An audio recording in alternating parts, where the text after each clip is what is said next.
matin, on a envie de bénéficier de votre expertise. On parle de la levée de fonds en entreprise. C'est la question qui nous intéresse tout le long de ce mois et encore, et surtout aujourd'hui, on parle de la levée de fonds en entreprise et à quel moment une entreprise devrait-elle solliciter ou alors avoir envie de procéder à une levée de fonds pour réellement se positionner, pour réellement lancer ses affaires. Ça, c'est la question qu'on se pose ce matin. Mais avant de se poser cette question, je voudrais, docteur Jean-Marie Mbieda, qu'on analyse l'environnement entrepreneurial en Afrique aujourd'hui, 60 ans après les indépendances. Quelle est votre observation sur ce qui se fait aujourd'hui? Alors, très bonne question et vous posez la question à la personne assez indiquée parce que je suis expert formateur triplement certifié en entrepreneuriat. Un, selon le modèle asiatique Technonet Nut et trois, selon le modèle Business Banque mondiale, Business Edge.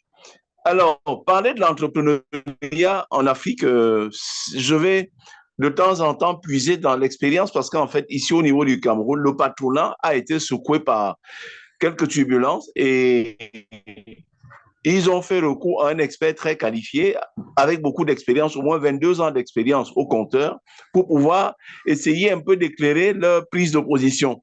Et lors de mes tournées maintenant, j'ai fait une tournée dans le centre, ensuite à l'ouest, ensuite dans le Grand Nord.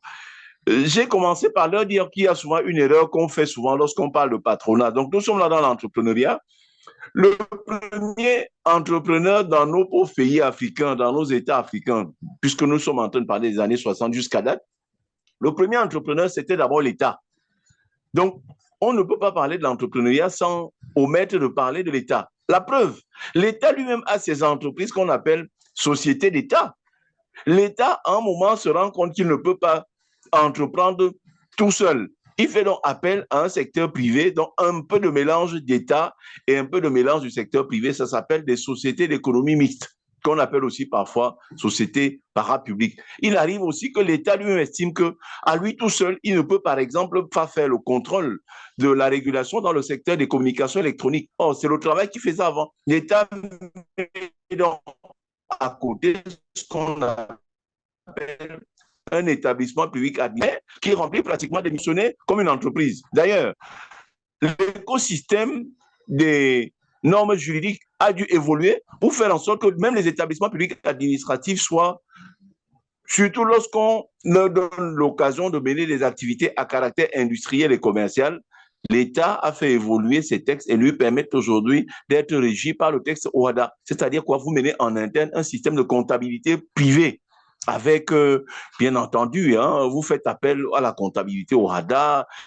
les comptes de la classe 1 jusqu'à la classe 8 pour la comptabilité générale, les comptes 90 engagement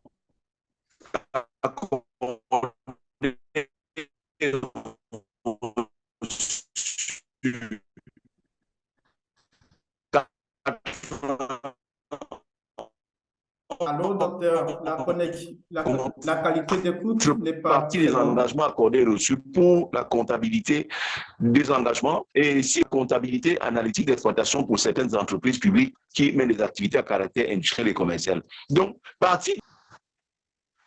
Aïe, qu'est-ce que là, c'est. Allons-y, docteur, c'est bon. OK. Alors, j'ai commencé d'abord par parler donc de l'État patron, c'est-à-dire l'entrepreneuriat a été d'abord public, c'est-à-dire l'œuvre de l'État ou alors certains démembrements de l'État. Et l'État, à un moment, s'est senti essoufflé, comme il ne pouvait pas tout faire, qui trop embrasse mal les trains. On a vu des cas, par exemple, où l'État mettait son entreprise en place pour développer le secteur de la riziculture. Et au lieu de développer donc la culture du riz, la transformation aussi de ce même riz, on a retrouvé ces entreprises parfois se livrer à ce qu'on appelle l'égarement par rapport à l'objet social. C'est-à-dire quoi? C'est l'entreprise chargée de développer le secteur de la riziculture qui court pour aller faire des ponts, ensuite pour aller faire des salles de classe, ensuite pour équiper ces salles de classe, ensuite pour faire des blocs pédagogiques. Donc, On est passé du secteur primaire, c'est-à-dire le secteur de l'agriculture, pour se retrouver totalement dans le secteur de l'éducation qui nous amène au secteur tertiaire. Face à cela, l'État a donc dû commencer à encourager le secteur privé, c'est-à-dire c'est là donc la naissance de l'entrepreneuriat privé. Et dans un pays comme le Cameroun, l'État a eu à mettre sur pied en 1964 ce qu'on appelé le CTRI, Comité technique de répartition des devises aux importations, parce que la monnaie qui a cours légal au Cameroun, au Tchad, en Guinée équatoriale, en République centrafricaine, à l'époque même, il y avait la possibilité d'utiliser la même monnaie hors zone d'émission, c'est-à-dire en Afrique de l'Ouest. Donc, cette monnaie, malheureusement, est fabriquée à Chamalières, ça s'appelle le franc CFA, mais elle n'est utilisée ni en France, ni hors zone d'émission. Ça veut dire quoi? Le franc CFA des Comores n'est pas utilisé au Cameroun. Le franc CFA du Cameroun n'est pas utilisé en Côte d'Ivoire. Le franc CFA de la Côte d'Ivoire n'est pas utilisé en France, où ça a été fabriqué, ou au Cameroun, qui est également une zone franc. Qu'est-ce qui s'est donc passé? Le Cameroun a été obligé, après la mise en place de ce comité technique de répartition des devises aux importations, de partager les devises. C'est-à-dire quoi? Le franc français à l'époque, le yen japonais, le mark allemand ou le dollar américain. Le Cameroun a distribué ça à un certain nombre d'élites qui avaient été choisies, élites commerçantes, élites du secteur de l'agro-industrie, du secteur de la commercialisation. Le Cameroun leur a partagé ces devises et ils se sont donc retrouvés du jour au lendemain comme l'élite chargée de développer l'entrepreneuriat privé. C'est grâce à ça que le Cameroun, par exemple, est en Afrique centrale l'un des pays du point de vue industriel les plus développés. Le PIB industriel de la CEMAC, pour 60%, ça vient du Cameroun. La production, que ce soit de la bière, que ce soit du sucre, que ce soit de l'huile de palme brute, jusqu'à ce que le Singapourien Olam ne vienne développer 50 000 hectares d'huile de palme, enfin de palmeraie au Gabon, ce qui lui permet d'exporter une partie de l'huile de palme brute ici au Cameroun. Mais avant cette opération qui eut lieu au Gabon, le Cameroun, c'était au moins 60 à 70% de la production industrielle de toute la CEMAC, la communauté économique et monétaire de l'Afrique centrale. Donc, voilà la démarche que le Cameroun a choisie pour créer ses capitales d'industrie. Le Nigeria voisin n'a pas fait autrement avec le président Obasanjo qui est arrivé au pouvoir en disant en 1976 ou 17, j'étais déjà au pouvoir. J'ai fait 3 ans et je suis parti, j'ai laissé au civil. Quand je reviens presque 30 ans après, qu'est-ce que le monde entier devrait retenir de mon nouveau passage à la tête de l'État? Le Nigérian, le président Olusegun Obasanjo, a décidé de créer des capitaines d'industrie au Nigeria. Et il en avait décidé, a mis son curseur sur 10.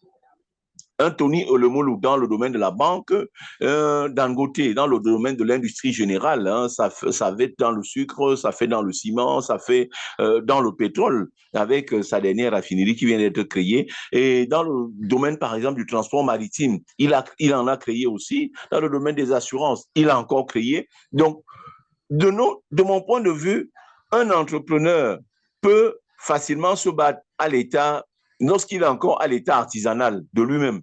Mais s'il doit pouvoir s'élever et attaquer des marchés hors de ses frontières, il faut forcément et absolument l'intervention de l'État. Parce que si l'État n'est pas là, comment est-ce qu'un Sénégalais peut avoir l'agrément d'importateur de poissons au Cameroun si l'État sénégalais ne sait même pas que cet importateur est ici au Cameroun? Ok, Et justement, inversement, docteur, justement, parlons de cet entrepreneuriat embryonnaire parce que généralement, nous sommes dans une configuration où l'entrepreneuriat, on a, à l'aube des années 2000, dans plusieurs pays africains, on a prêché carrément, je vais utiliser l'expression, on a prêché l'auto-emploi et l'entrepreneuriat comme la porte de sortie,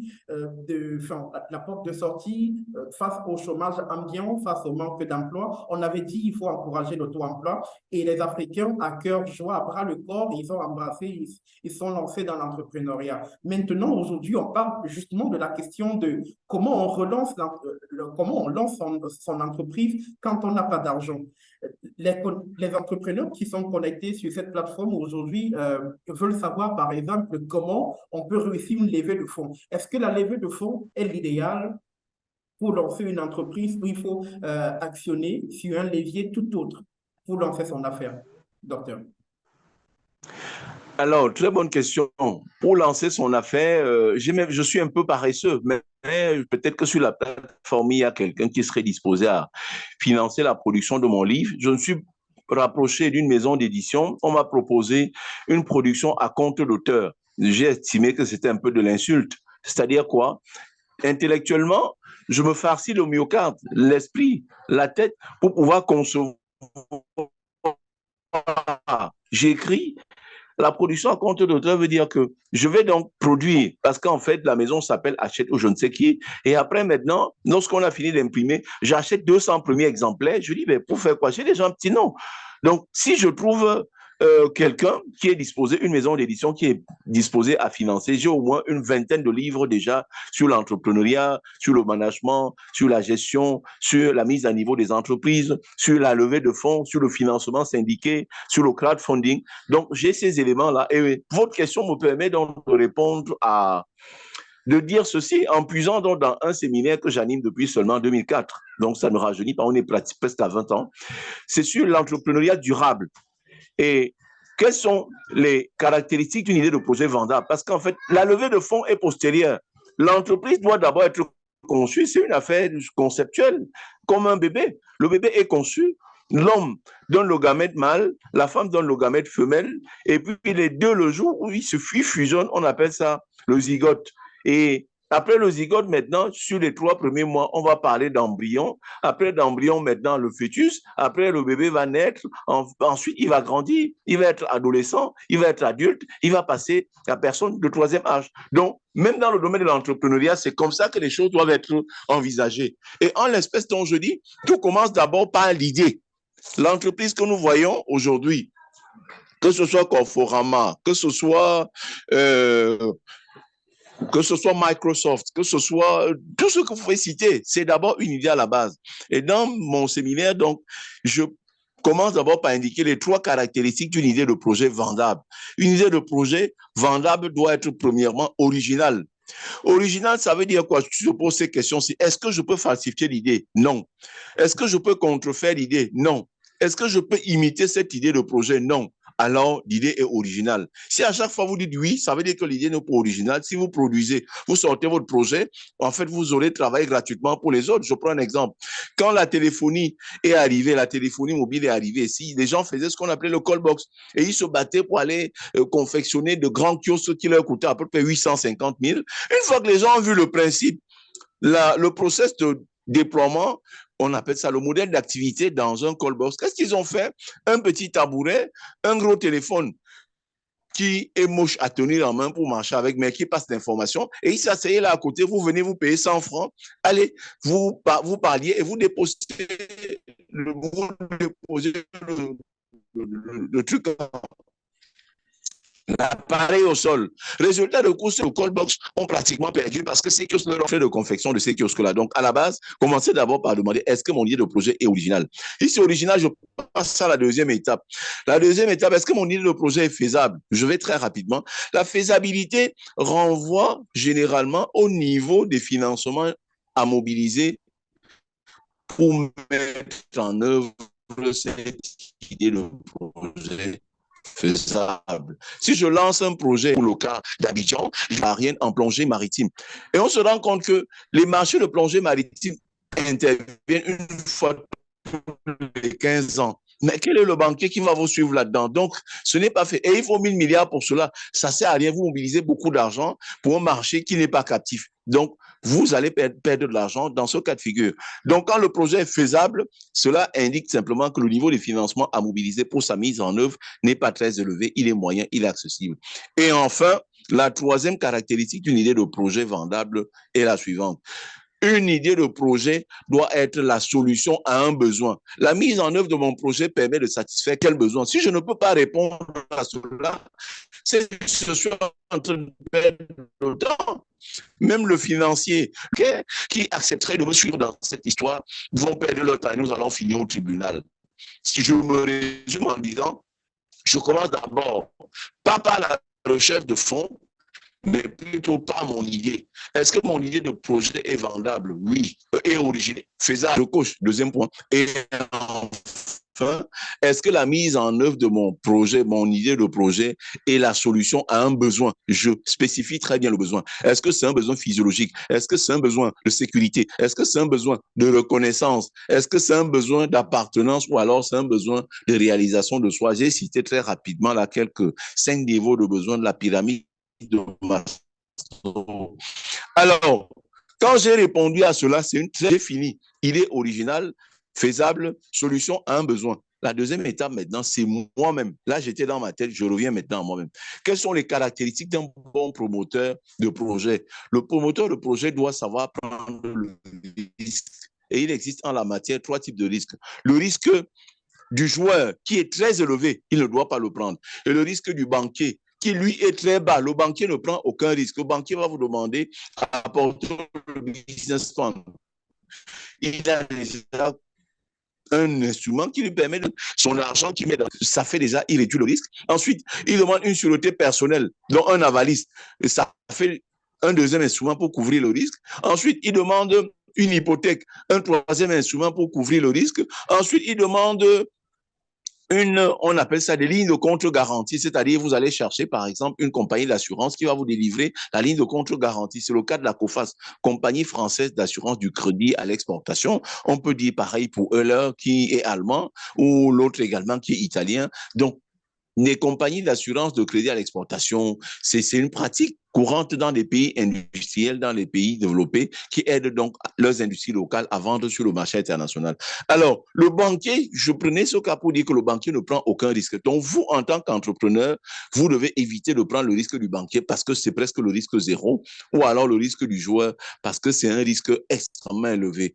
Quel est le type de risque que vous devez donc prendre? C'est ce que nous appelons le risque de l'entrepreneur, qui est donc comment? Un risque modéré, un risque mesuré, un risque calculé, un risque dont la survenance lui permettra toujours d'avoir des mesures de restauration, des mesures de mitigation, telles qu'il ne va pas disparaître entièrement. Prenez le cas de quelqu'un qui a, par exemple, 20 camions. Les Nations Unies le sollicitent pour envoyer, je prends un exemple très simple, 4000 tonnes de produits sur la République centrafricaine, 4000 tonnes de produits à raison de 30 tonnes par camion, ça fait 14 camions. Il prend tous les 14 camions, il met en route pour annoncer un mauvais. Il peut accepter en disant aux Nations Unies, je le fais, mais ça va se passer pratiquement en 4 voyages. Premier voyage, je mets 3 camions. Deuxième voyage, je mets 4 camions. Troisième voyage, donc je vais progressivement, tel que même si je perds 3 camions, il m'en reste encore 14. Même si je perds la deuxième vague de 5 camions, il m'en reste encore une bonne douzaine. Donc voilà comment l'entrepreneur doit faire. Lorsque vous avez traversé cette étape-là, maintenant, vous réalisez ce qu'on appelle votre business plan. Le business plan, c'est la boussole de votre activité. Le business plan, c'est cet élément qui va vous permettre d'orienter votre activité, de mieux le comprendre. Et enfin, j'aime bien définir dans le cadre de mes formations, le business plan comme votre projet hors de votre tête. Parce que le business plan, c'est des idées, certes.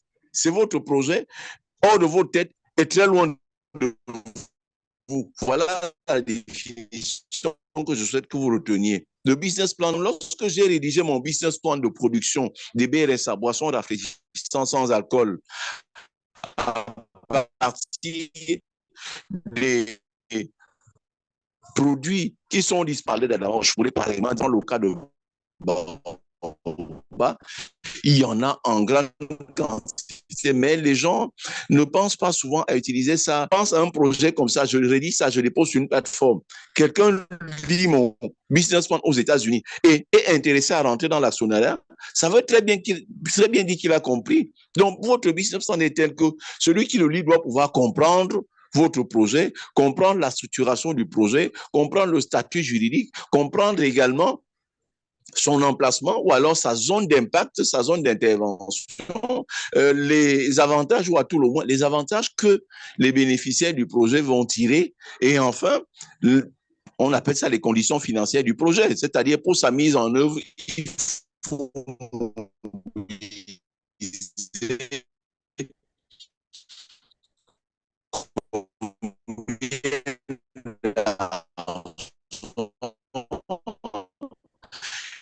et quand on a mobilisé cet argent maintenant et on pense immédiatement à la rentabilité. On commence avec 3 ou 4 grands critères qui sont connus dans le monde entier. Ensuite, je vais ajouter quoi? J'ajoute le payback, délai de récupération, et sont ces unités industrielles de fabrication du BRSA à partir du bas au bas. Pourquoi aller le faire plutôt que d'aller acheter, par exemple, les actions que la Socapam, par exemple, a eu à émettre sur le compartiment actions de la Bourse des valeurs mobilières du Cameroun, ou alors les actions que la CIE, Compagnie ivoirienne d'électricité, a eu à émettre dans le compartiment actions de la BRFVM, Bourse régionale des valeurs mobilières d'Abidjan, ou alors au Nigeria, ou alors au Ghana. Donc, ces indicateurs, quand celui qui est au loin, très loin de moi, à 12 000 km ou bien à 18 000 comme à Dallas actuellement, quand il a bien lu mon business plan, il devait pouvoir comprendre le projet. Et quand il a donc compris, on va donc résumer les choses.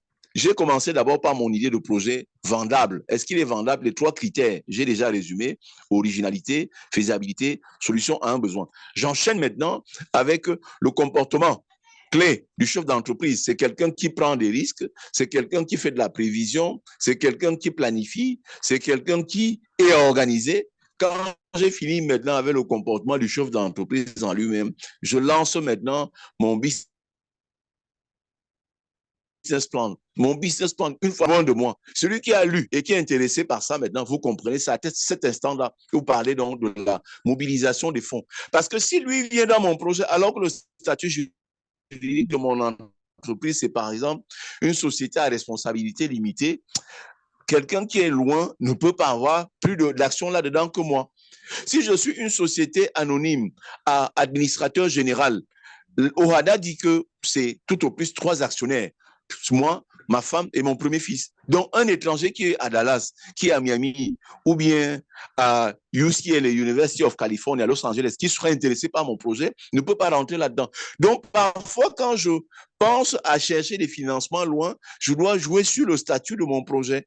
Généralement, on souhaite que mon projet ait un statut de société anonyme, c'est-à-dire une société par action. Donc, celui qui veut rentrer là-dedans n'est pas encombré par quelques obstacles juridiques que ce soit. Et quand c'est le cas maintenant, si vous n'avez donc rien aussi à cacher à celui-là, retenez que c'est la transparence qui va être de mise maintenant.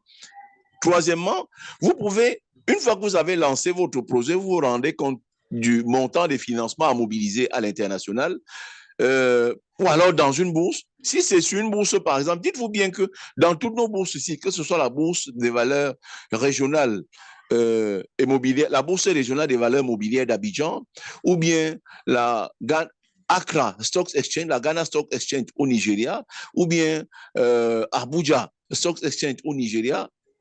J'ai parlé du Ghana, j'ai parlé du Nigeria ou au Cameroun. Retenez très bien qu'on n'accepte pas dans ces marchés financiers ce qu'on appelle des startups.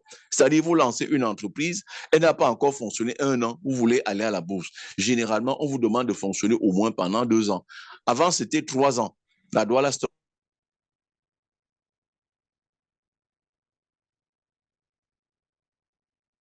Exchange. Mais maintenant, on a ramené ça à 2 exercices. En termes de TAFI, tableau financier de ressources emploi, qui a été remplacé depuis la réforme de 2017 par ce qu'on appelle la TFF, c'est-à-dire tableau de financement. En fait, le fonds reste le même.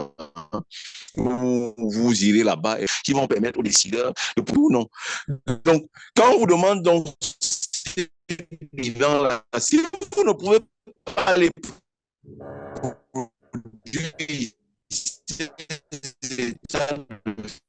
ces états de synthèse, le marché financier qui accepterait de vous recevoir à la disposition de tous les actionnaires qui malheureusement ne sont pas forcément au siège de ton entreprise. Je suis allé au Ghana, mais quand je demande aux actionnaires, c'est pour ça qu'on parle de société anonyme, quand je mets dans des actions, quelqu'un peut être en Amérique latine, au Guatemala, et acheter ses actions. Quelqu'un peut être au Nigeria, acheter ses actions. Un autre peut être dans l'océan Indien, à l'île Maurice, par exemple, acheter ses actions. Ou le dernier peut être même aux îles Samoa, ou bien en Océanie, et acheter ses actions.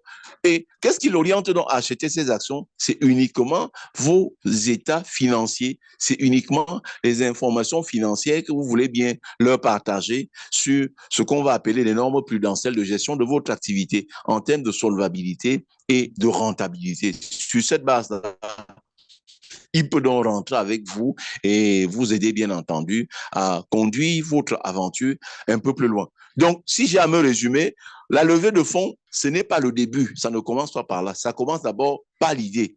Et quand j'ai l'idée maintenant, je vérifie, est-ce que mon idée de projet est vendable? Si c'est oui, alors je vais vérifier dans la critérologie. Il y en a trois. Est-ce que mon faisable, est-ce que mon projet est fait, mon faisable, est-ce que mon idée de projet est la solution à un besoin? Oui. Alors je passe à la deuxième étape, c'est-à-dire analyser les caractéristiques d'un bon promoteur d'affaires, d'un bon promoteur d'entreprise que je suis. Je regarde donc, est-ce que je sais planifier? Oui. Est-ce que je sais prendre les risques, c'est-à-dire le risque de l'entrepreneur? Oui. Est-ce que je sais respecter les engagements accordés? Oui. Parce que c'est ça le gros souci. Je vous ai dit tout à l'heure que j'étais expert certifié en entrepreneuriat selon le modèle américain, Management System International. Ça sort des États-Unis d'Amérique. Ils nous avaient amené ils nous ont accrédité à cette formation. Il n'y avait que 9 comportements clés de ces entreprises qui doivent pouvoir les rendre performants. Mais au niveau de l'Afrique, nous avons été obligés d'ajouter un 10e comportement que nous appelons le respect des engagements souscrits. Chez nous, ici, ailleurs, quand quelqu'un te dit qu'il va te payer de l'argent, il n'est pas en train de blaguer, il te payera. Quand quelqu'un te dit, viens lui vendre une marchandise à crédit, il te payera au bout de 2 mois ou 3 mois ou 10 jours ou 20 jours. Il va le faire. Alors que dans beaucoup de nos pays africains, la parole des chefs d'entreprise ne compte pas. L'intention des chefs d'entreprise est toujours malfaisante. Quelqu'un va vous recruter, vous travaillez. Si vous êtes un cadre, vous êtes censé travailler pendant 3 ans, renouvelable une seule fois, et puis votre contrat est mué en contrat à durée indéterminée. Or, chez nous, ce n'est pas ça. Quelqu'un peut travailler pendant 2 ans. On dit, bon, on va encore recruter d'autres personnes pour travailler comme toi. Si tu veux, on remet ton compteur à zéro et tu reprends. Nous sommes souvent, en tant qu'auditeurs, allés dans beaucoup d'entreprises où on a vu des gens qui étaient là depuis 10 ans et qui n'avaient jamais été considérés comme travailleurs dans la maison. Et ces gens travaillaient au niveau de la comptabilité, malheureusement, je dis malheureusement parce qu'en fait, ils faisaient du bon travail, un excellent travail. Nous, auditeurs, avions de la peine à déceler une quelconque faute de travail dans ce qu'il avait fait lorsqu'il avait établi les états de synthèse de l'entreprise, le bilan, le tableau de flux financiers, le compte d'exploitation ou les états annexés. Donc, c'est des gens qui étaient très compétents, mais malheureusement, nos chefs d'entreprise, véreux parfois par leur comportement, qui ne respectent pas ce qu'ils disent, étaient obligés de faire en sorte que ces gens travaillent un peu au noir. Donc, nous, personnellement, pour ce qui est de l'entrepreneuriat moderne, on conseille à ces chefs d'entreprise d'être des gens qui honorent, qui respectent les engagements qu'ils ont souscrits. C'est-à-dire, quelqu'un rentre chez moi, s'il est un cadre, la période d'essai, c'est 3 mois, renouvelable une seule fois. Si je ne le veux pas, je le mets à la porte. Mais si je le maintiens, son contrat s'est mis en contrat à durée indéterminée. Et désormais, il fait partie de mes effectifs. Et bien plus, on attire l'attention des chefs d'entreprise que la période d'essai n'est pas la période pendant laquelle on utilise un salarié sans le payer. Le Code du travail, pour ne prendre que le cas du Cameroun, nous sommes là en 1952, c'est le premier Code du travail qui n'avait pas seulement cours au Cameroun, ça s'appelait le CETOM, Code de travail d'outre-mer. Donc, dans tous les territoires d'outre-mer, pour ce qui était de la France, c'est ce code-là qui avait cours là-bas. Et le Cameroun a voté son premier Code du travail en 1967, le deuxième en 1974, et depuis 1974, un troisième code est arrivé. Malheureusement, c'est le seul qui date du 14 août. Mais si je suis un cas de 3 mois, renouvelable une seule fois, et pendant la période d'essai, si au 7e mois, par exemple, j'ai été confirmé au 6e mois, et au 7e mois, on me donne, par exemple, 500 000, mais pendant la période d'essai, j'ai toujours les mêmes 500 000. Nos chefs d'entreprise ne le comprennent pas de cette oreille. Ils ont comme l'impression que pendant la période d'essai, c'est un peu du gratuit.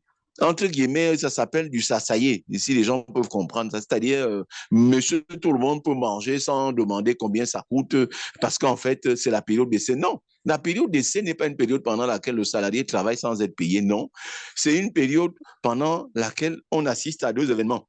Premièrement, le salarié vérifie si les conditions d'hygiène et de salubrité dans cette entreprise peuvent lui permettre d'être performant et à la hauteur des attentes que le chef d'entreprise passe en lui.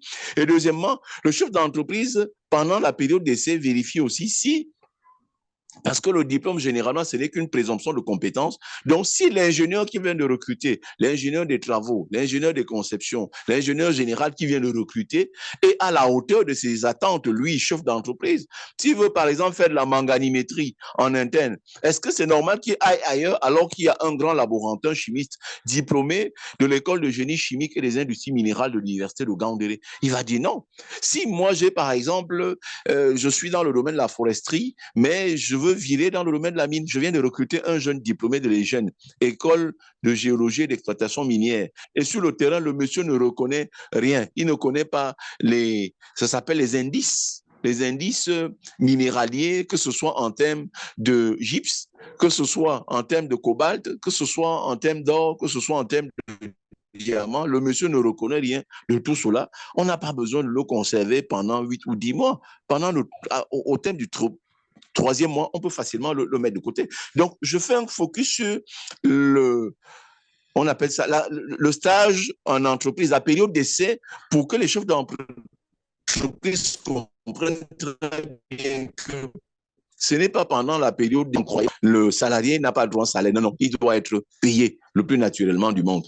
Et si au troisième mois, dès le renouvellement, ça ne tient pas, vous le mettez à la porte. Mais si vous le maintenez, sachez que son contrat s'est mué en contrat d'essai, en contrat à durée indéterminée. Donc, je conclus là-dessus pour dire que la recherche de financement c'est un processus qui intervient en bout de piste, après un processus qui a commencé très haut. C'est-à-dire quoi? L'idée du projet, ensuite l'entrepreneur lui-même, ensuite maintenant, on a son business plan qui peut quantifier le volume de financement dont j'ai besoin pour la mise en œuvre de mon projet. Et une fois que cela est fait, je peux donc savoir quel est le nombre d'actions que je vais aller mettre sur le compartiment des obligations, le compartiment des actions dans le marché financier. Et les gens qui ont donc acheté ces actions deviennent donc copropriétaire de mon entreprise et je dois avoir donc de bons comportements vis-à-vis de, je ne suis plus une entreprise, une société de personnes, mais plutôt une société de capitaux. Et il y a un comportement que je dois afficher vis-à-vis de mon avant en achetant des actions pour entrer dans le haut de bilan de mon entreprise. Merci beaucoup, docteur Jean-Marie Bédet. Il nous reste une dizaine de minutes à passer ensemble. Quelques questions. Docteur, quelles sont les bonnes orientations pour un jeune entrepreneur qui a de belles idées, qui manque de moyens pour les matérialiser, tout en ayant en tête la notion de planification, prévoir l'organisation du contrôle, de gestion de risque, comment arriver à immortaliser son idée quand on n'a forcément pas de l'argent? Comme je l'ai dit tout à l'heure, regardez d'abord l'idée, parce que je vous ai dit, toutes les idées de projet ne sont pas vendables. Une idée de projet qui n'est pas originale, elle ne sera pas vendable. Une idée de projet, je vous prends un exemple actuellement. Dans le monde entier, le gaz carbonique est en train de poser de graves soucis à tous les donneurs d'ordre. Imaginez-vous que vous lanciez votre projet maintenant, le gaz carbonique c'est CO2. Et vous trouvez donc une méthode qui vous permet d'enlever le O2 pour mettre le H2. Donc, vous êtes en train de transformer le gaz carbonique, qui est une solution, à un combustible. Donc, à partir de votre gaz carbonique, vous fabriquez non seulement l'oxygène à part, mais vous fabriquez également, vous parvenez par exemple à connecter le H2. C'est-à-dire quoi? Le gaz carbonique est un problème pour les uns et pour les autres, mais pour moi, c'est une source d'énergie. Mais le premier, toutes les banques sont disposées à vous financer. Je vous prends un autre exemple. Un pays comme le Kenya, pour ce qui est de sa capitale Nairobi, 30% de son énergie consommée là-bas, c'est de l'énergie à partir de la biomasse. C'est-à-dire quoi? On prend les ordures ménagères, on les incinère et puis on sort de l'énergie par là pour alimenter les maisons, pour alimenter même une partie des industries, sans oublier maintenant l'éclairage public. Or, regardez dans des pays qui n'ont pas conçu cette démarche-là, les déchets, les ordures ménagères restent encore un bourreau pour eux, c'est-à-dire qu'il faut payer quelqu'un pour venir ramasser et aller jeter tout simplement. Or, quand celui-là jette, ça dégage des drues de soufre. Qui fait ça? Qui capte dans ce drue à travers une torchère pour brûler? Quand on a jeté ces ordures, un liquide qui coule, qu'on appelle le jus de la décharge, ça s'appelle techniquement le lixial. Et enfin, je vous prends notre exemple pour demander aux jeunes de mettre l'accent sur l'originalité. J'encadre à peu près 400 PME que je forme depuis ces 20 dernières années. Et parmi ces PME, une petite étude qui a consisté à leur dire, à les séparer en deux groupes. Premier groupe, 5 PME. On leur a dit, une fois que vous récoltez votre cacao, vendez ça bord champ. Le kilogramme était vendu à 1000 francs. Deuxième groupe, on leur a dit, on va faire une transformation.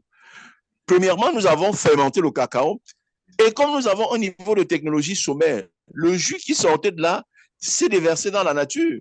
Si nous avions une technologie plus évoluée, nous aurions pu capter également ce jus-là pour fabriquer le jus de cacao, pour fabriquer le whisky de cacao. Ça, voilà une ressource qui a été perdue parce que notre niveau de technologie est sommaire. Mais la deuxième étape maintenant, ça a consisté à sécher le cacao comme tout le monde. Au lieu de le vendre, nous avons broyé. Nous avons obtenu la poudre de cacao. Deuxième étape, nous avons obtenu le beurre de cacao. Avec 5 kg de beurre de cacao, nous vendons, à l'époque, nous soldions, avant que beaucoup de gens ne rentrent là-dedans pour produire, on était à 15 000 francs quand nous soldions. Avec 5 kg, on obtenait 3 kg de beurre de cacao et 3 kg de poudre de cacao. La poudre de cacao, quand nous la soldions, c'était à 2 000 francs. Fois 3, ça fait 6 000. Le beurre de cacao, le kilogramme soldé, 1 kg à 15 000.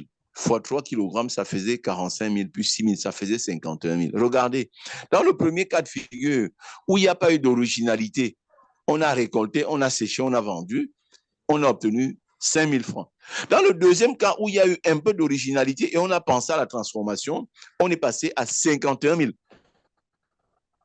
Donc, à un jeune, je lui conseillerais davantage de mettre le curseur sur l'originalité de son projet.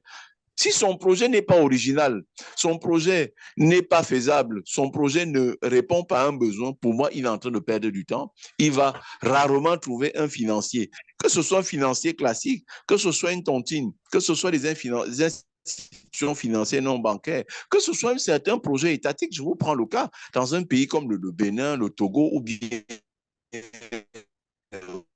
au Cameroun, il y a un guichet au niveau de l'allemande qui apporte à l'échelle micro, hein, c'est-à-dire quoi, quelqu'un qui veut développer une petite porcherie derrière la maison, on peut lui apporter un appui jusqu'à hauteur de 500 000 ou 650, c'est-à-dire 1 000 euros, maxi. Même ces gens qui ne font pas des financements, qui font ce qu'on appelle techniquement des financements à fonds perdus, ne seront pas intéressés à vous suivre dans votre projet une fois qu'il est établi que ce n'est pas original. Parce qu'un projet original dure.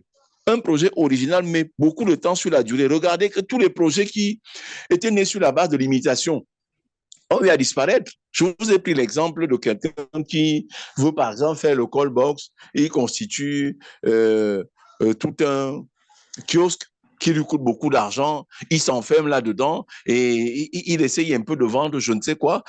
Les gens peuvent facilement imiter son projet et le marché captif qui lui était réservé sera désormais partagé entre lui et tous ceux qui ont imité son projet. Or, quand ils ont imité, ils ne lui ont pas versé les droits d'auteur. Ils ne lui ont versé aucun frais, aucune prime, ce qui fait qu'il aura donc travaillé pour ces gens-là.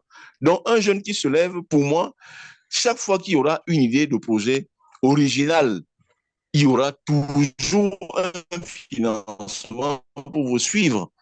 Il n'y a pas de débat. Contre, si vous faites ce qu'on appelle, j'ai été à la fonction publique avec un frère, nous avons été appelés à faire valoir nos droits à la retraite, on nous a payé nos primes 3 millions. Nous sommes allés au quartier, nous avons vu une femme qui avait une petite machine à popcorn, qui avait un modèle d'activité extrêmement sommaire.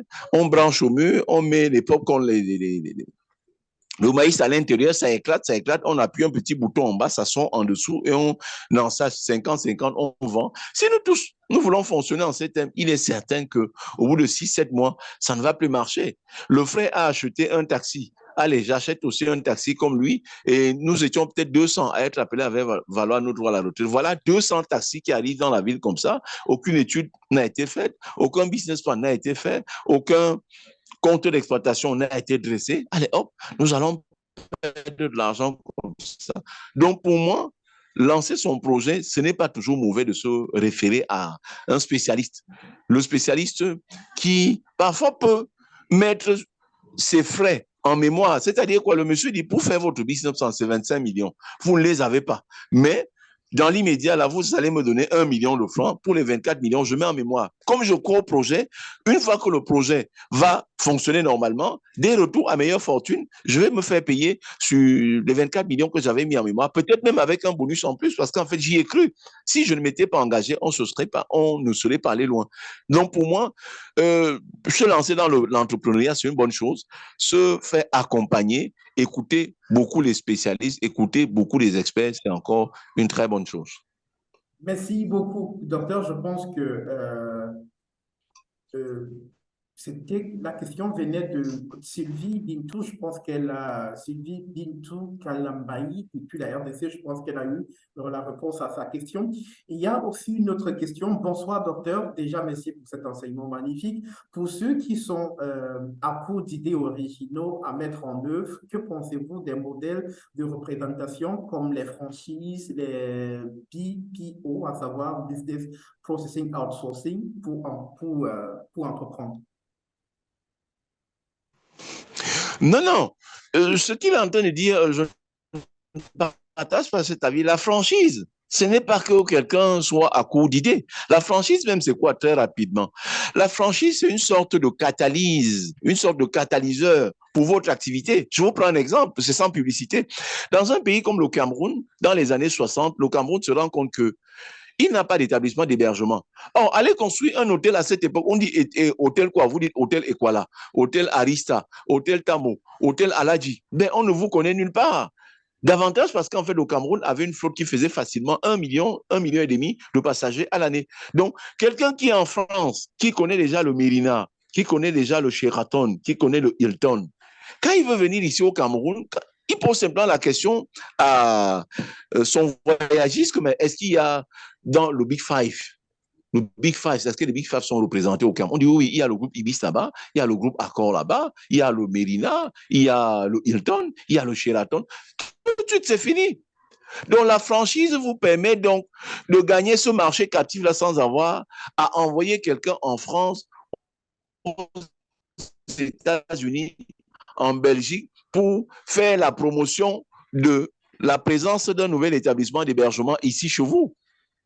Donc, le gars qui est en Belgique, qui est à Londres, qui est en Angleterre, qui est aux États-Unis, au Canada ou à Melbourne, chaque fois qu'il pense à la destination Cameroun, ce qui lui traverse l'esprit, c'est un Sheraton, c'est un Hilton, c'est un Radisson Blu. C'est comme ça que ça se passe. Donc, la franchise consiste donc à aller dire à ces gens-là, oui, je viens de construire le chez moi ici, mais c'est un sans nom. On dit, OK, un exemple. Au Nomo, on en a 33 ici en Afrique. Je viens de construire mon hôtel à Bonandio. On dit, OK, qu'est-ce qui se passe? Vous prenez donc Onomo et vous nous payez donc. C'est un exemple, hein, 100 000 francs à la fin de chaque mois, mais la condition, c'est que vous devez prendre tout chez nous. C'est nous qui allons donner les couverts, c'est nous qui allons donner toute la literie, c'est nous également qui allons former le personnel, c'est nous qui allons mettre sur pied le logiciel, le système d'information de gestion de toutes les recettes, de la trésorerie et même des aspects extrêmement financiers dans le domaine. C'est nous qui allons le faire. Si vous signez ce contrat-là, c'est terminé.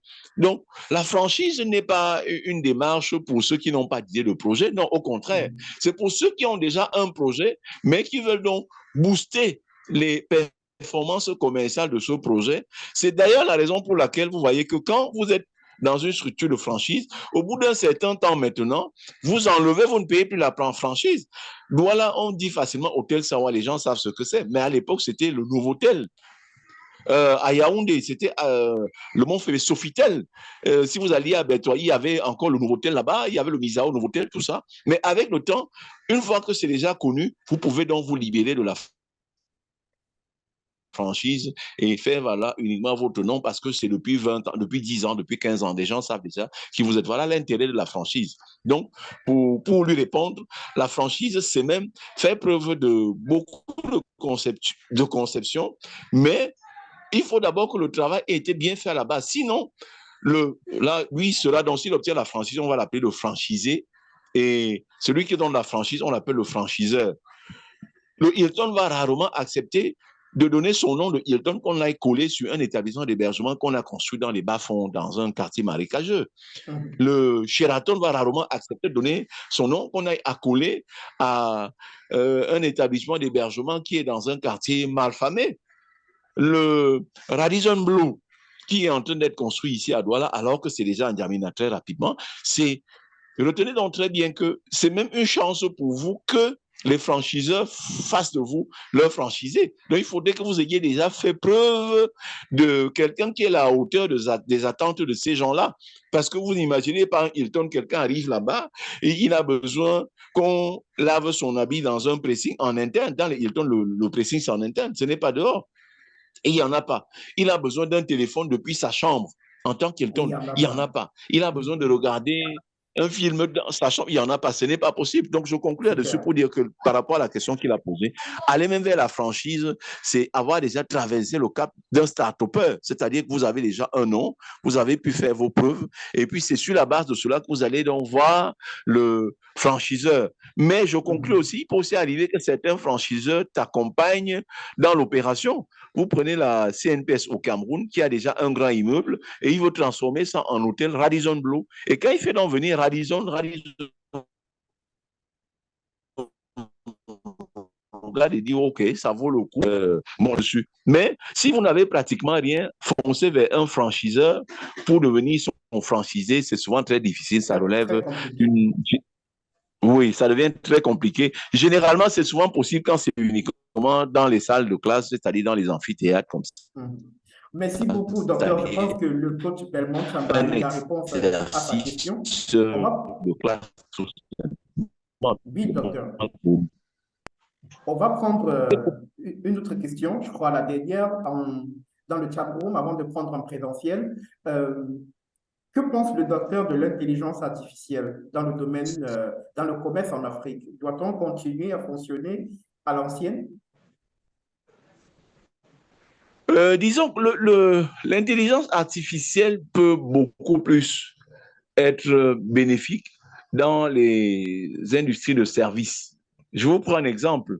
Je viens de finir une mission de mise à niveau dans une PME camerounaise qui opère dans le domaine des communications électroniques. Généralement, lorsque un client des grandes a besoin d'un service, va passer celle. Alors, Orange va donc sur l'entreprise dans laquelle j'étais fait la mise à niveau pour dire, bon, va donc sur le terrain et puis tu fais ton pré-diagnostic, tu viens me dire si ce que ce client est en train de demander est possible. Et il revient et le monsieur reste là pendant parfois 2, 3, 4 jours à faire son rapport de terrain avant d'envoyer. Alors que, et là je le dis parce que c'est un dossier sur lequel je suis, nous envisageons de développer pour le compte de cette PME un logiciel à l'image par exemple de ChatGPT, d'intelligence artificielle, si bien que quand le monsieur va sur le terrain, il a tout programmé. Le jour où il rentre par exemple dans la ville, il est allé à San Milima, il a fait tout son travail, il est rentré le week-end. Le lundi, pendant les 30 premières minutes de la journée, il a simplement imprimé son rapport que le logiciel d'intelligence artificielle lui a permis de monter. Il corrige quelques fautes là-dessus immédiatement, il imprime normalement et il envoie chez le client. Donc, c'est dans ces couloirs-là que l'intelligence artificielle, de mon point de vue, peut être un atout très déterminant. Parce que ne l'oubliez pas, l'intelligence artificielle est adossée sur l'informatique. Or, vous voyez que le monsieur qui a énormément bénéficié de l'informatique s'appelle Bill Gates. Pourquoi? Parce que il va tuer l'informaticien, c'est celui qui était emprunt. Le chat GPT, c'est quoi? Il dit non, tu ne peux pas comprendre, c'est très compliqué parce qu'en fait, on a monté ça sur un SGBDH, système de gestion de base de données hiérarchie relationnelle, tu ne comprends rien. Est-ce que tu comprends? Toi-même, tu dis que tu ne comprends pas. Il était content de ne pas te faire comprendre cela. Mais regardez, tout ce que les gens font, tout le monde est photographe aujourd'hui, tout le monde peut snapper, tout le monde peut streamer. Parce que quoi? Le monsieur a démystifié. Il a essayé de nous donner donc une configuration utilisateur qui est très conviviale, mais tout ce qui se passe derrière maintenant, c'est-à-dire les lignes de code qu'il faut, entre guillemets, les lignes de code qu'il faut produire, le système qu'il faut concevoir, tel élément, telle formule qu'il faut prendre, tel autre pour encoder ou décoder. Non, non, l'utilisateur n'est pas intéressé par cela. Donc, de mon point de vue, si l'intelligence artificielle va aller dans le commercial en étant très compliqué, ce serait, de mon point de vue, une perte en termes d'investissement. Je reviens chez vous, allons dans nos entreprises. Quelqu'un arrive, on dit batch avant de sortir, batch avant d'entrer. Mais quand il a fait 2 ou 3 fois dans la journée, il est énervé, il ne veut plus. Considérez que l'intelligence artificielle, c'est en fait une culture à la base. Or, notre culture va dans le sens de dire que non. Un exemple simple. On rend visite à quelqu'un au travail et non chez lui. Or, tout le monde sait qu'il est au travail. On dit, mais ça fait quoi? C'est le travail d'une gomme, ça ne finit pas. Je vais aller le voir là-bas, pas pour lui parler du travail, mais pour parler des choses totalement à milieu du travail. On se met dans la papoter, on discute des choses qui n'ont rien à voir avec son travail. Et parfois, lui n'est pas gêné. Et c'est pour ça que beaucoup de nos entreprises ne sont pas très performantes. Donc, pour moi, dans nos activités humaines, il faudrait que cela aille beaucoup plus dans les secteurs où le niveau d'accès même est déjà un peu élevé.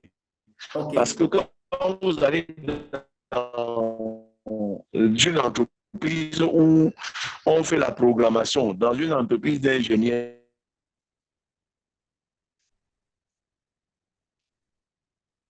quelqu'un... Docteur, vous êtes muté. Allô? Allô? Oui. Okay. Donc voilà ma position par rapport à la généralisation de l'intelligence artificielle.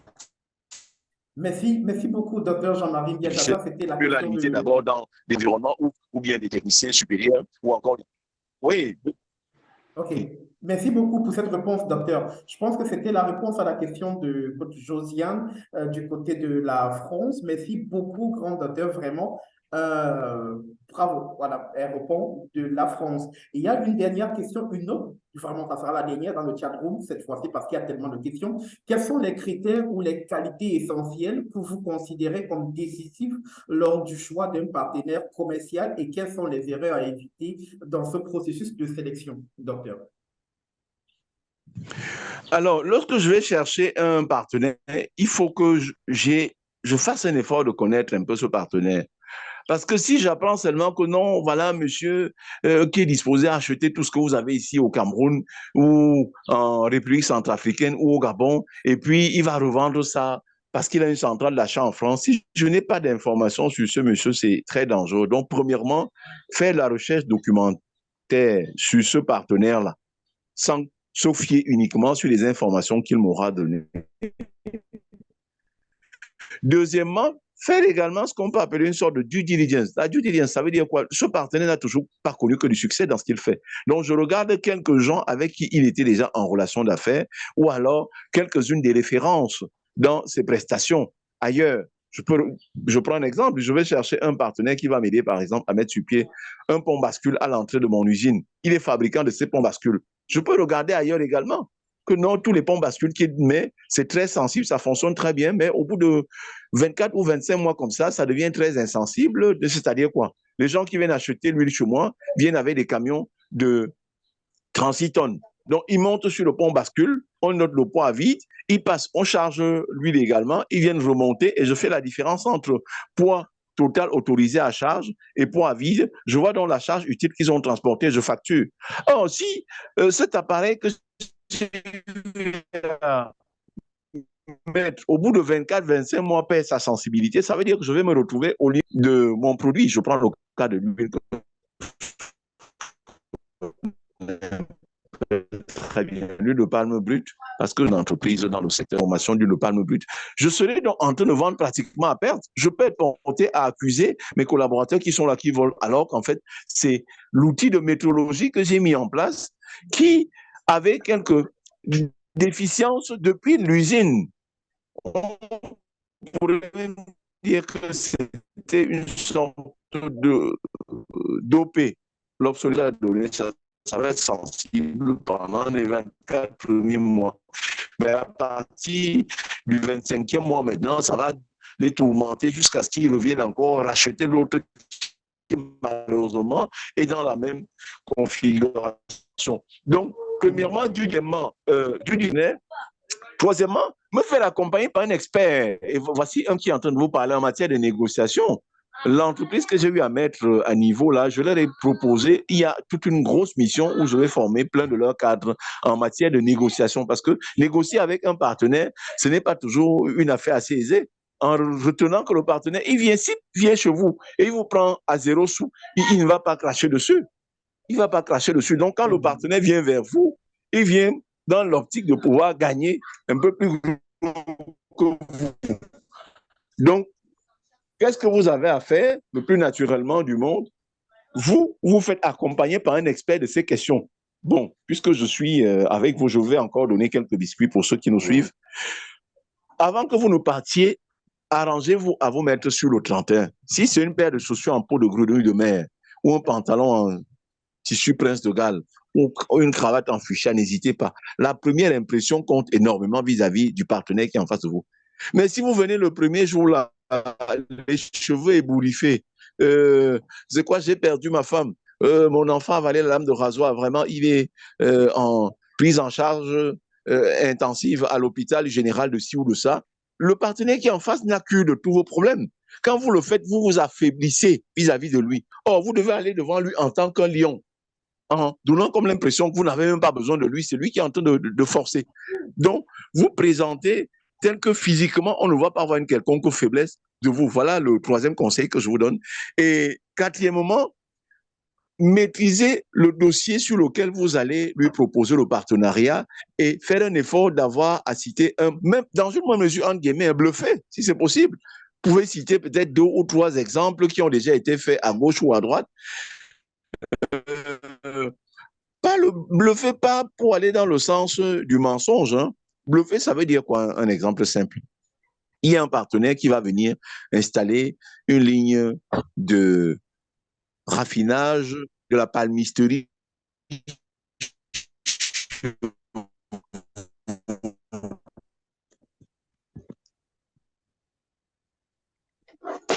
Et il vous dit 4 tonnes métriques par rafale. Or, une rafale tient sur 2 semaines. Donc, on est autour de 8 tonnes métriques par 4, c'est le premier, assez de matière première. Vous lui dites que non, je peux compter sur leur production pour alors saturer la capacité de production de cette ligne de palmisterie que tu es en train de mettre en place. Donc, vous devez bien connaître le produit que vous allez lui présenter, mais en même temps, son intérêt et de vous montrer un peu, de créer un sentiment de rareté. Prendre l'habitude de lui parler toujours on va dire, en extension. Vous voyez, nous au Cameroun, non, nous en Afrique au sud du Sahara, retenez bien le Ghana, j'ajoute le Niger, j'ajoute le Togo, je peux traverser en allant même au Kenya. Quand vous le baladez dans cette sphère, dans cette circonscription assez large, où il voit facilement 200, 500 millions de consommateurs. Je suis dans le pays, les voitures vont chez nous une fois tous les 3 jours. Il n'y a pas d'électricité là-bas, on sait que les panneaux solaires et quand la batterie d'accumulation est gâtée. Si vous dites tout cela, c'est de nature à le repousser. Donc vous vous présentez sous votre beau jour, plus beau jour physique, et vous soignez votre langage. Vous faites un effort d'être fluent. En anglais, on aurait dit fluent, c'est-à-dire d'être éloquent, d'être loquace. Vous lui montrez que vous avez une totale maîtrise du sujet que vous êtes en train d'évoquer et ne pas être dispersé. Parce qu'en fait, si vous avez déjà dans de ces lignes de raffinage d'huile de palmiste pour dire que non, vous sortez maintenant de cette histoire pour aller parler de mangue. Vous pouvez également faire des choses avec les prunes. Vous êtes maintenant dans les prunes. Ensuite, dans sa tête, il va dire, voici quelqu'un de dispersé. Je voulais d'abord qu'il y ait un point d'ancrage dans nos négociations, on va commencer d'abord par les lignes de raffinage dans la palmisterie. Et après, maintenant, on parle ailleurs. C'est beaucoup courant chez les Chinois. Parce qu'on dit qu'un voyage de 1000 km commence par le premier pas. Donc, c'est le premier pas qu'il veut faire. Il faut que ce premier pas soit le pas pivot, le pas à partir duquel on peut maintenant tout faire. Or, et on aime à le dire aussi, qui trop embrasse mal les trains. Si vous envisagez les choses telles que le premier jour, il va venir avec 1001 produits. Or, il peut aussi arriver que parmi les produits qu'il veut vous proposer, il y en a dont l'importation est soumise à déclaration préalable, à obtention d'un visa. Résultat de course, il peut vous dire finalement, son intérêt peut glisser de ces lignes de la palmisterie vers les lignes de mandarine. Comme vous avez dit que vous faites tout, et il repousse donc, il reporte donc les délais de négociation. Donc, quand bien même il vous parle de mille et une choses, acceptez tout cela, mais concentrez-vous sur l'élément sur lequel vous avez suscité son intérêt. Quitte à ce que ce soit lui qui dise maintenant, bon, l'ordre de priorité maintenant, commençons d'abord par la mandarine. Et dans ce cas également, vous arrangez à être d'abord indépendant de lui.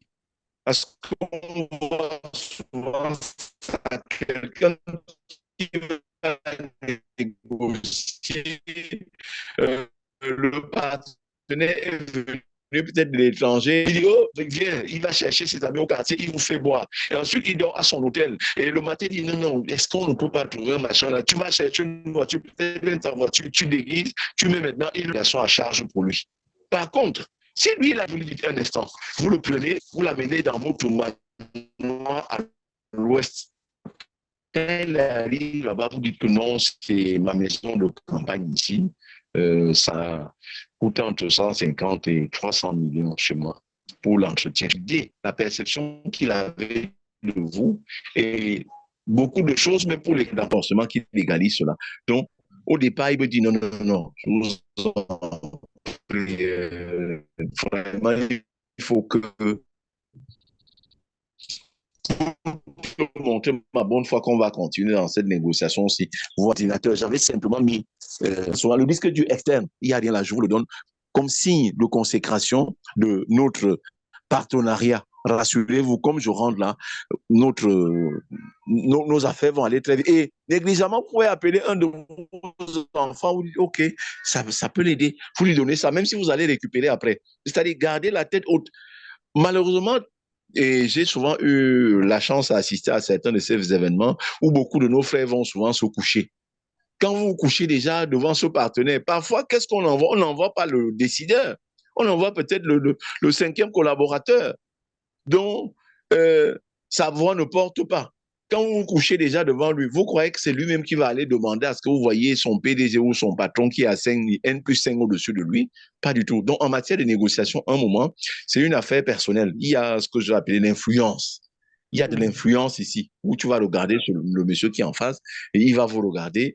Et quand j'ai fini de le dire, si vous me demandez le facteur clé pour dénouer un partenariat en votre faveur, je mettrai la communication, l'éloquence. Oui, oui, il faudrait que le monsieur qui va négocier maîtrise ce qu'il est en train de dire. Qu'il est, dans une même mesure, s'il n'est même pas très intelligent, il n'est pas très loquace, il n'est pas très éloquent, il y a 2 ou 3 éléments, il va avec ses équipes. Ce n'est pas une mauvaise chose. Là, je vais vous parler, nous avons un établissement d'hébergement dans notre complexe, nous avons une palmisterie, nous avons une confiturerie, et puis nous avons maintenant un incinérateur de tous les déchets que nous avons ici, la biomasse pour produire l'énergie pour notre usine. Pour cela, maintenant, on va commencer par parler donc justement de la production d'énergie à partir de la biomasse. Voici notre ingénieur qui va vous édifier sur ce projet qui a 3, 4, 5, voire 6 ans d'âge chez nous maintenant. Et après, donc vous jouez un peu à une sorte de modérateur avec vos équipes. Et Merci là, beaucoup, chez nous, docteur. malheureusement, le monsieur dit, mais ce gars-ci, il touche 200 000 par mois. Comment je vais payer l'avion? Il va dormir. On engage parfois des croyants que la cause c'est ailleurs. Non, la cause c'est nous-mêmes. Nous n'avons pas pu constituer notre équipe parce que n'étant pas très loquace, n'étant pas très éloquent pour pouvoir négocier vis-à-vis d'un partenaire qui a vu un intérêt à venir investir dans notre